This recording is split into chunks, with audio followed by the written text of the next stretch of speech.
నమస్కారాలు. ఉగాది పండుగ. ఉగాది అంటేనే ఒళ్ళు పులకించిపోతుంది. మనకు తెలుగువారికి ఇది ఒక ప్రత్యేక పండుగ. ఈ పండుగ నుంచే మనకు మాసం ప్రారంభమవుతుంది. ఉగాది పండుగ అంటేనే ఉగాది పచ్చడి, ఉగాది పండుగ, పంచాంగ శ్రవణం, ఇవన్నీ మనకు ముఖ్యమైనవి. అయితే ఉగాది పండుగలోని ప్రాశస్త్యాన్ని, ఉగాది గురించి, మన గ్రహాలు, మన ఆరోగ్య రహస్యాలను మనకు చెప్పేందుకు ప్రముఖ జ్యోతిష్య పండితులు సౌమిత్రి వేణుమాధవాచార్య గారు మన వెంటే ఉన్నారు. వారు మన ఈ కొత్త సంవత్సరం క్రోధినామ సంవత్సరంలో మనకు రాశులు, కూటాలు, ఆరోగ్య రహస్యాలు ఎలా ఉన్నాయి, అందులోనూ ఉగాది పచ్చడితోని మనకు ఏం ఆరంభమవుతుంది అంటూ వాటిని వివరించేందుకు మన స్టూడియోకి వచ్చారు. నమస్కారం అండి వేణుమాధవాచార్య గారు. జై శ్రీమన్నారాయణ. మా ప్రేక్షకుల కోసం ఈ ఉగాది ప్రాశస్త్యాన్ని, రాసుల మకరందాలను కొద్దిగా మాకు అందజేస్తారని కోరుకుంటున్నాం. తప్పనిసరి అండి. మొదటగా మన హెల్త్ ఇండియా ప్రేక్షకులకు మరియు యాజమాన్యానికి మరియు తోటి మిత్రులకు అందరికీ కూడా నూతన సంవత్సర క్రోధినామ సంవత్సర తెలుగు సంవత్సర శుభాకాంక్షలు తెలియజేస్తూ, ఈ సంవత్సరం అందరూ కూడా ఆయురారోగ్యాలతో, ఐశ్వర్యంతో తులతూగుతూ అభివృద్ధిలోకి రావాలని చెప్పి కోరుకుంటూ, దేశము, రాష్ట్రము సస్యశ్యామలంగా, సౌభిక్షంగా ఉండాలని చెప్పి కోరుకుంటూ ఆ భగవంతుని ప్రార్థన చేస్తున్నాను. ఆపదామపహర్తారం దాతారం సర్వసంపదాం లోకాభిరామం శ్రీరామం భూయో భూయో నమామ్యహం.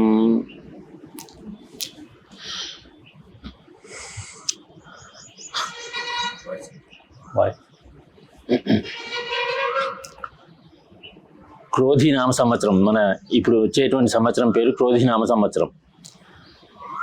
క్రోధి అంటేనే విరోధము, క్రోధము, జెలసి, ఈర్ష్య, ద్వేషం, ఇట్లాంటివన్నీ కూడా దాని లోపల మన ఆ సంవత్సరం యొక్క పేరు లోపలనే కనిపిస్తున్నాయి మనకు.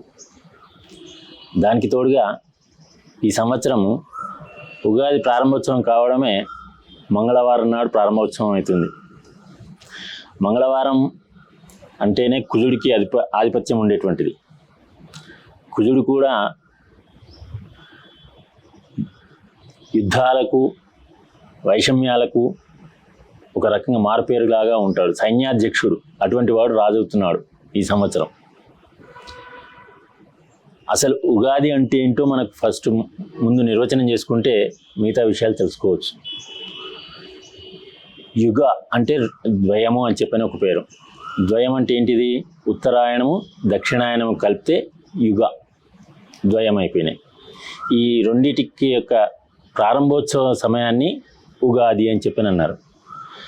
ఉగ అంటే నక్షత్రం యొక్క ప్రారంభోత్సవం, అంటే ఈ సంవత్సరము ఈ నక్షత్రం లోపల ఇప్పుడు ప్రారంభోత్సవం అవుతుందని చెప్పిన ఒక ప్రారంభ బిందువును ఉగాదిగా స్వీకరించడం జరిగింది మన పూర్వీకులు. ఆ ఉగాది యొక్క అక్కడి నుంచి, అంటే ఒక మనిషి ఎట్లయితే తన జీవితాన్ని ప్రారంభోత్సవం చేస్తున్నాడంటే పుట్టుక ఎట్లయితే ఉందో, ఈ సంవత్సరానికి ప్రారంభోత్సవం అనేటువంటిది ఈ పుట్టుకలాగా మన వేద ఋషులు మనకు తెలియజెప్పడం జరిగింది. ఆంగ్ల సంవత్సరానికి ఇట్లాంటి పట్టింపులు ఏం లేవు. రాత్రి 12 కొట్టే రాత్రిపూట మారుతుంటాయి. అది కాదు మనకు కావాల్సింది.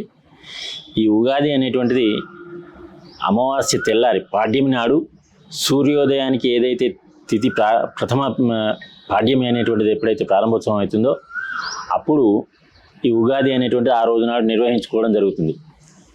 ఆ ఉగాది ఏ వారం రోజైతే వస్తుందో ఆ వారాన్ని యొక్క అధిపతి ఎవరైతే ఉంటారో ఆ వారాధిపతే సంవత్సరానికి రాజుగా నిర్ణయించడం జరుగుతుంది. ఈ ఉగాది లోపల మంగళవారం రావడం వల్ల, కుజుడు అధిపతి కావడం వల్ల రాజు కుజుడు అవుతున్నాడు. కుజుడు వైషమ్యాలు, యుద్ధ వాతావరణం, భీతి గొలిపేటువంటి లక్షణాలు చూపించేటువంటి వాడు. ఒక వాటికే సరిపోతుందంటే కాదు. ఆ కుజుడు ఎన్నో మంచి కార్యక్రమాలు చేస్తాడు. ఎక్కడైతే అవినీతి, మిగతా అట్లాంటివి ఏవైతే ఉన్నాయో వాటి అన్నిటినీ కూడా సంహరించి ధర్మాన్ని ప్రతిష్ఠింపచేయడానికి ఉపయోగపడేటువంటి వాడు కుజుడు. ఆ కుజుడు మనకు ఈ సంవత్సరం మన క్రోధినామ సంవత్సరం లోపల కుజుడు రాజు కావడం వల్ల ఈ సంవత్సరం జరిగేటువంటి అవినీతి అధర్మాన్ని నశింపచేసి ధర్మాన్ని స్థాపించే విధంగా ఉంటాడని చెప్పని భావిస్తున్నాం. ఆ తర్వాత ఈ సంవత్సరము అంటే సంవత్సరానికి నవనాయకులు మనకు రాష్ట్రాన్ని దేశాన్ని ఎట్లయితే రాజులు పరిపాలన చేస్తున్నారో రాజులు మంత్రులు మంత్రివర్గము ఏ విధంగా అయితే ఉంటుందో ఆ విధంగానే ఈ సంవత్సరానికి కూడా కొంతమంది ఈ సంవత్సర కాలం పాటు మనకు ఏమో దేశానికి వచ్చేసరికి 5 సంవత్సరాలకు ఒకసారి మనకు ఎన్నికలు జరగడం జరుగుతుంది. రాష్ట్రాలకు కూడా ఆ విధంగానే ఉంటుంది. కానీ సంవత్సరానికి వచ్చేసరికి మనం ఎన్నిక చేయాల్సిన పని లేదు. బై డిఫాల్ట్ ఏ నక్షత్రాల లోపల ఏ రాశుల లోపల ఎప్పుడెప్పుడు ఎవరెవరైతే వస్తున్నారో దాని ప్రకారంగా ఆ నాయకులను నిర్ణయం చేయడం జరుగుతుంది ప్రకృతి ధర్మంగా. నవనాయకులు అని చెప్పని మనకు ఈ సంవత్సరానికి ప్రతి సంవత్సరం కూడా నవనాయకులు అంటే 9 మంది ఉంటారు. అంటే 9 గ్రహాలని అనుకోవచ్చునా? 9 గ్రహాలకు సంబంధించిన వాళ్ళే. కానీ నాయకులు ఇప్పుడు మంత్రులు రాజు మంత్రివర్గం ఎట్లయితే ఉందో ఆ విధంగా 9 మంది ఉంటారు. రాజు కుజుడు అవుతున్నాడు. మంత్రి ఇప్పుడు ఉండేటువంటి మంత్రులు కాదు. పూర్వకాలం లోపల రాజు ఉంటే రాజుకు మంత్రి సపరేట్ ఒక మంత్రి మాత్రమే ఉండేది. మిగతా వాళ్ళంతా కూడా సబార్డినేట్స్ ఉండేది. మంత్రికి సలహాలు ఇచ్చేటువంటి వాళ్ళుగా ఉండేవాళ్ళు. ఇప్పుడు మన రాష్ట్రపతి లాగా మనం ఏదైతే అనుకుంటున్నామో ఆ స్థానాన్ని మంత్రి, రాజు రాజే. ఆ విధంగా ఉండేటువంటి స్థాయి లోపల రాజుగా కుజుడవుతున్నాడు, మంత్రిగా చంద్రుడవుతున్నాడు. మంత్రి సైన్యాధిపతి, అర్ఘాధిపతి, మేఘాధిపతి శని అవుతున్నాడు. ధాన్యాధిపతి చంద్రుడు అవుతున్నాడు. రసాధిపతి గురుడు అవుతున్నాడు. ఇప్పుడు మనము పోర్ట్ఫోలియోస్ మనం ఇస్తాము కదా, పోర్ట్ఫోలియోస్ లోపల ఏ విధంగా అయితే ఉంటుందో ఆ విధంగానే మంత్రి, సైన్యాధిపతి, అర్ఘాధిపతి, మేఘాధిపతి. సైన్యాధిపతి అంటే హోమ్ మినిస్ట్రీ, అర్ఘాధిపతి మేఘాధిపతి అంటే వ్యవసాయానికి సంబంధించినటువంటి వాళ్ళు, ధాన్యాధిపతి అంటే ఫైనాన్స్ మినిస్టర్, ఆర్థిక శాఖ, రసాధిపతి మేఘాలకు నీరసాలకు, తర్వాత మనం తీసుకునేటువంటి వాటర్కి సంబంధించినటువంటి వాటికి సంబంధించి జల విద్యుత్తు వాటికి సంబంధించిన జలానికి సంబంధించిన అన్నీ కూడా రసాధిపతి కింద తీసుకోవడం జరుగుతుంది. ఈ 9 మంది లోపల 4 ఆధిపత్య పాపులు అవుతున్నారు.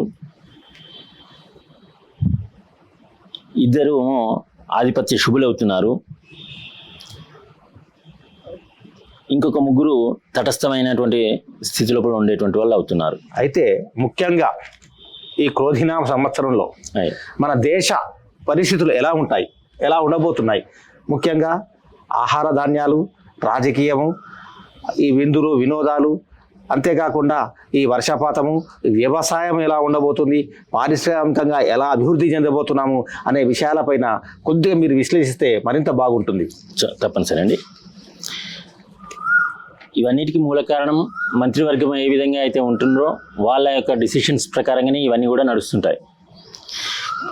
కుజుడికి 3 ఆధిపత్యాలు రావడం వల్ల దేశం లోపల దేశం చుట్టుపక్కల ఉండేటువంటి వాళ్ళతోటి యుద్ధ వాతావరణం కానీ వైరుధ్యాలు కానీ, పక్క వాళ్ళు వచ్చి మనము మాట్లాడకుండా తటస్థంగా ఉన్నప్పటికీ పక్క వాళ్ళు వచ్చి గిచ్చి మనల్ని రెచ్చగొట్టే స్థాయి లోపలికి రావడానికి ఆస్కారాలు అధికంగా కనిపిస్తున్నాయి. దానికి గాను మన ప్రభుత్వం తీసుకునేటువంటి నిర్ణయాలను అనుసరించి దేశం యొక్క సుభిక్షత అనేటువంటిది ఆధారపడి ఉంటుందని చెప్పి భావిస్తున్నాం.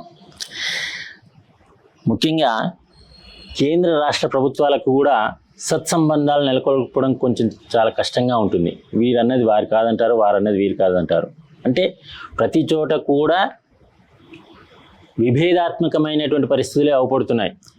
దేశం లోపల చుట్టుపక్కల వాళ్ళతోటి, అంతర్గతంగా ఉండేటువంటి రాష్ట్రాలతోటి ఉండేటువంటి వాళ్ళతోటి ప్రతి చోట కూడా విద్వేషంగా ఒకళ్ళన్నది ఇంకోళ్ళు కాదనేటువంటి స్థాయి లోపలనే వైరుధ్యమైనటువంటి ఆలోచనలతోటి ప్రభుత్వాలు కొనసాగించడం జరుగుతుందని చెప్పని కుజుడు అధిపతి కావడం వల్ల మనం విశ్లేషణ చేయవచ్చు. కేంద్రంలో స్థిరమైన ప్రభుత్వమే ఉంటుందా?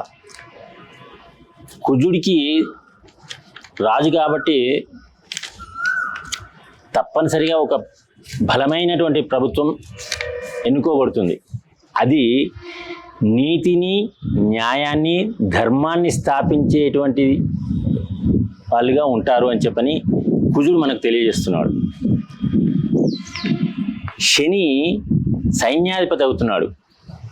అది దానివల్ల ఏమవుతుందంటే కొన్ని విశేషాలు త్వరగా తీసుకోవాల్సినటువంటి వాటిని కొంచెం డిలే చేయడం జరుగుతుంది. దానివల్ల కొన్ని అనుకోని విపరీత పరిణామాలు రావడం మనకు సంభవించడం జరుగుతుంది. ఇవి కాకుండా శని యొక్క లక్షణం ఏంటంటే చివరికి మాత్రం అనుకున్నది సాధించి తీరుతాడు ఉండడానికి ఆస్కారం ఉంటుంది. ముఖ్యంగా ఈ వాతావరణ పరిస్థితులు, ముఖ్యంగా ఈ ఎండలతోని మనం ఇప్పుడు ఎదుర్కోబోతున్న ఎండల తీవ్రత ఎలా ఉంటుంది, ఎండల తీవ్రతతో ఏం జరుగుతుంది, వర్షాపాతం ఎలా ఉంటుంది, శీతోష్ణ స్థితులు ఎలా ఉంటాయి, పంటలపైన ప్రభావం ఎలా చూపుతున్నాయి, కొద్దిగా సవివరంగా వివరించండి. తప్పనిసరి అండి. ఈ సంవత్సరము అర్ఘాధిపతి, మేఘాధిపతి శని కావడం వల్ల దానికి కూడా శని అధిపతి అవుతున్నాడు కాబట్టి వర్షం చాలా తక్కువగా ఉంటుంది. సగటు వర్షపాతం మనం అనుకునే దానికంటే కూడా కొంచెం తక్కువగా రావడానికి ఆస్కారం ఉంది.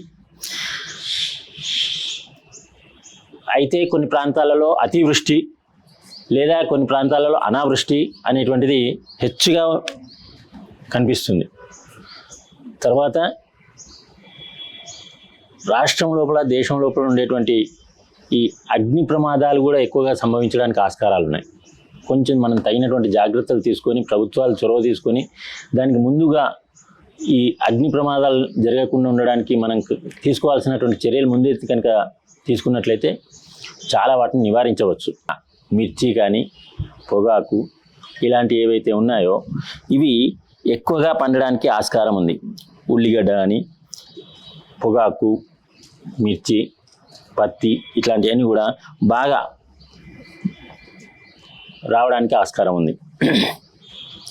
కూరగాయలు అట్లాంటివి కూడా అధికంగానే ఉంటాయి. కాకపోతే ఏంటంటే మన దేశానికి సరిపోయేటువంటి నిల్వలు మన దగ్గర సరిపోయడానికి మాత్రమే ఉంటాయి తప్ప ఎగుమతికి ప్రోత్సాహకరంగా ఉండేటువంటి పరిస్థితి అయితే లేదు, చాలా తక్కువగా ఉంటుంది. కాఫీ తోటలు అలాంటివి కూడా బాగా పెరగడానికి ఆస్కారం ఉంది. భూగర్భంలో నుంచి వచ్చేటువంటి ఏవైతే ఉన్నాయో దుంపలు, పల్లి ఇలాంటివి ఏవైతే ఉన్నాయో వాటికి కూడా పంటలు అధికంగా పండడానికి ఆస్కారం ఉంది. ఎర్ర నేలలకు సంబంధించినటువంటి పంటలు అధికంగా రావడానికి ఆస్కారం ఉంది. వాటికి సంబంధించిన వాటిని మనం ఎంచుకొని మనం ఆ ధాన్యాన్ని కనుక పండించినట్లయితే మనకు అధికంగా లాభాలు జరగడానికి ఆస్కారం ఉంది. ఇక మనం దేశకాల పరిస్థితులు మనం విశ్లేషించుకుందాం. ప్రస్తుతం మన రాష్ట్రానికి వస్తే అందరూ రాష్ట్ర రాజకీయాలపైన, రాష్ట్ర భవిష్యత్తు పైన మన ప్రేక్షకులందరూ కాకుండా రాష్ట్ర ప్రజలందరూ కుతూహలంతో ఉన్నారు. రాష్ట్రం ఎలా ఉంటుంది, రాజకీయ పరంగా, ఆరోగ్యపరంగా, వాతావరణ పరంగా ఎలా ఉంటుంది, కొద్దిగా మన ఈ క్రోధినామ సంవత్సర ఫలితాన్ని మీరు విశ్లేషించాలని కోరుకుంటున్నాం. తప్పనిసరి అండి. మనల్ని ప్రభావితం చేయడానికి ఒక మన జాతకమే కాకుండా చుట్టూరుగా ఉండేటువంటి ప్రకృతి, ప్రపంచము, దేశము, రాష్ట్రము, జిల్లాలు ఇవన్నిటి యొక్క ప్రభావం అంటే ఒకే దానిపైన ఇన్నిటి యొక్క ఇంపాక్ట్ అనేటువంటిది ఉంటుంది. ఆ విధంగా చూసుకున్నప్పుడు ప్రపంచం లోపల యుద్ధ వాతావరణం అనుకున్నాం. దేశానికి వచ్చేసరికి పక్క దేశాలతో ఉండేటువంటి యుద్ధ వాతావరణాలు, గిల్లి కజ్జాలు పెట్టుకోవడం లాంటివి ఏర్పడడం ఇవి అనుకున్నాం.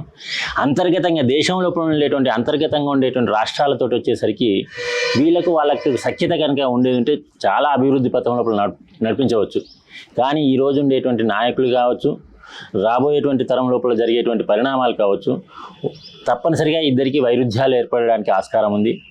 దాన్ని రాజకీయంగా చూసి పక్కకు పెట్టేసి అభివృద్ధి కొరకు ఎవరైతే పాటుపడతారో వాళ్ళకి మాత్రం తప్పనిసరిగా అభివృద్ధి లోపల పయనించే ఆస్కారం ఎక్కువగా ఉంది. ఆ ప్రోత్సాహాన్ని ప్రజలు కానీ, రాష్ట్ర రాజకీయ నాయకులు కానీ వాళ్ళు సద్వినియోగం చేసుకుంటే చాలా మంచిదని చెప్పని ఈ క్రోధినామ సంవత్సరాన్ని మనం చెప్పుకోవచ్చు.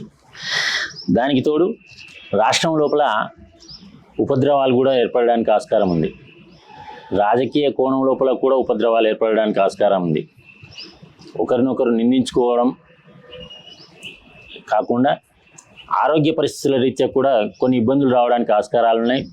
పెద్దవాళ్ళు సమాజం లోపల ఉన్నతమైనటువంటి అంటే వాటిల్లో ఉండేటువంటి వాళ్ళు ఎవరైతే ఉన్నారో వాళ్ళ యొక్క జీవన ప్రమాణాలు తగ్గిపోవడానికి ఆస్కారం ఉంది. వీటిని మనం దృష్టిలో పెట్టుకొని దానికి సంబంధించినటువంటి పరిష్కారాలు కనుక చేసుకున్నట్లయితే తప్పనిసరిగా అభివృద్ధి జరగడానికి ఆస్కారం ఉంది. రాష్ట్రం లోపల ఉండేటువంటి వాళ్ళు ప్రజలకు మేలు చేయాలి అనేటువంటి పరిస్థితి కనుక ఉంటే తప్పనిసరిగా మనకు దేశం అభివృద్ధి అవుతుంది, రాష్ట్రం కూడా అభివృద్ధి జరుగుతుంది. కానీ ఎవరి స్వార్థం గురించి వాళ్ళు ఆలోచించడానికే ఎక్కువగా మనకు ఇప్పుడు ఉండేటువంటి ఈ గ్రహాల యొక్క పొజిషన్ మనకు తెలుస్తుంది. ప్రస్తుత పరిస్థితి లోపల రాజకీయ నాయకులు కూడా ఆ విధంగానే ఉన్నారు. వారి స్వార్థం గురించే వాళ్ళు ఆలోచన చేస్తున్నారు. కానీ దేశ రాజకీయం గురించి కానీ ప్రజల గురించి కానీ ఆలోచన చేసేటువంటి వాళ్ళు చాలా తక్కువగా ఉన్నారు. అంటే ఇప్పుడు స్థిరమైన రాజకీయమే ఉంటుందా? రాష్ట్రం లోపల మాత్రం కొంతకాలం తర్వాత అనిశ్చితి ఏర్పడడానికి ఆస్కారాలు బాగా పడుతున్నాయి. శని కుజుల యొక్క కాంబినేషన్ అనేటువంటిది అంత ఆమోదయోగ్యమైనటువంటిది అయితే కాదు. తప్పనిసరిగా ఇబ్బందులు రావడానికి ఆస్కారం ఉంది. దాని ముందు సూచనగా అంటే మనం జ్యోతిష్యం అంటేనే అది జ్యోతి అంటే వెలుతురు, ఈశం అంటే మార్గం. మనం నడిచే మార్గం లోపల చీకట్లో నడుస్తున్నాం కాబట్టి ముందు రాబోయేటువంటి దాన్ని మనం ఐడెంటిఫై చేయడం కొరకే జ్యోతిష్యాన్ని మనం స్వీకరిస్తాం. చీకట్లో ఉన్నప్పుడు మొత్తం వెలుతురు రావాలంటే చాలా కష్టం. ఒక టార్చ్ లాగా పట్టుకొని ముందు వేసేటువంటి 4 అడుగులు మనం పర్ఫెక్ట్గా వేస్తున్నామా లేదా అని తెలుసుకోవడమే జ్యోతిష్యం. ఆ విధంగా మన ఇప్పుడు ప్రపంచం లోపల, దేశం లోపల, రాష్ట్రం లోపల జరిగేటువంటి పరిణామాల గురించి మనం ఒక చిన్న టార్చ్ లాగా మనం చూపించడానికి మనం ప్రయత్నం చేస్తున్నాం. దీన్ని సద్వినియోగం చేసుకొని దాని పరిష్కారాలు ఏర్పాటు చేసుకుంటే అభివృద్ధి పథం లోపల నడవడానికి ఆస్కారం ఉంటుంది. ఇది ఇప్పటి వరకు మనం ఆరోగ్యపరంగా మనం ఎలా ఉండబోతున్నాం, రాష్ట్ర వ్యాప్తంగా ప్రస్తుత పరిస్థితులలో మాత్రం ప్రజల స్థితిగతులు ఎలా ఉండబోతున్నాయి? హెల్త్ విషయం లోపల అనుకోని ఉపద్రవాలు, ఊహించినటువంటి సమస్యలు రావడానికి ఎక్కువ ఆస్కారాలు ఉన్నాయి. దానికి తగినటువంటి వాళ్ళ సొంత నిర్ణయాల ద్వారా వాళ్ళ ఆరోగ్యాన్ని కాపాడుకోవడం వాళ్ళదే ఇంపార్టెంట్. నీ గురించి నేను ఆలోచన చేసేటువంటి పరిస్థితులు పోయినాయి. ఇప్పుడు నా గురించి నేను మాత్రమే ఆలోచన చేసుకోవాలి. ఎవరి ఆరోగ్యాన్ని గురించి వాళ్ళు పరిశీలన చేసుకొని వారికి సంబంధించినటువంటి ఆహార వ్యవహారాలను నియంత్రించుకుంటే అభివృద్ధి లోపల ఉంటారు. లేదంటే మాత్రం రకరకాల ఇబ్బందులు, ఇంతకుముందు కరోనా వచ్చినట్లాంటిది కొన్ని మన పైన విషప్రయోగాలు జరగడానికి కూడా ఆస్కారాలు ఉన్నాయి. భార్యాభర్తల మధ్య లోపల కూడా ఇబ్బందులు జరగడానికి ఆస్కారం ఉన్నది. కాబట్టి కుటుంబ వ్యవస్థ లోపల సక్రమమైనటువంటి ఆరోగ్యకరమైనటువంటి వాతావరణం కనుక ఉంటే దేశం కానీ రాష్ట్రం కానీ తప్పనిసరిగా అభివృద్ధి లోపలికి వస్తుంది. లేదంటే మాత్రం ఇంట్లో ఉండే వాళ్ళతోటే ఒకళ్ళకి వైరుధ్యాలు వచ్చేది ఉంటే దాంతో సమస్యలు వస్తాయి. ఇక్కడున్న మెంటల్ పీస్ అనేటువంటిది చాలా అవసరం. మనశ్శాంతి అనేటువంటిది లేకపోతే తప్పనిసరిగా ఇబ్బందులు పడాల్సి వస్తుంది. ముఖ్యంగా ఇంకొకటి చెప్పేది ఏంటంటే ఇప్పుడు ఉండేటువంటి వాతావరణ పరిస్థితులను అంటే బహిర్గతంగా ఉండేటువంటి వాతావరణ పరిస్థితులను అనుసరించి ఈ ఎండలు తీవ్రంగా ఉండడానికి ఆస్కారం ఉందని చెప్తున్నాం మనం. కుజుడు అధిపతి అవుతున్నాడు కాబట్టి ఈ ఎండల తీవ్రత నుంచి తట్టుకొని వడదెబ్బలాంటి తాకకుండా మనం కాపాడుకోవడం మన ధర్మం. అది ఇండివిజువల్గా ఎవరి ధర్మం వాళ్ళు. వర్షాలు వచ్చినప్పుడు కూడా తుఫాన్లు, ఉప్పెనలు రావడానికి కూడా ఆస్కారాలు ఉన్నాయి. అటువంటి వాటి ప్రాంతం లోపల మనం తగిన జాగ్రత్తలు, ఎవరి జాగ్రత్తలు వాళ్ళు తీసుకోవడం చాలా శ్రేయదాయకమైనటువంటిది అనే విషయం చెప్పొచ్చు. చాలా సంతోషం అండి. ఇప్పటి వరకు మన రాష్ట్రము అంతేకాకుండా దేశము ఎలా ఉండబోతుంది ఈ క్రోధినామ సంవత్సరంలో చెప్పారు. ఇక రాసుల వారీగా మనం అన్ని వివరాలను కొద్దిసేపట్లో తెలుసుకుందాం.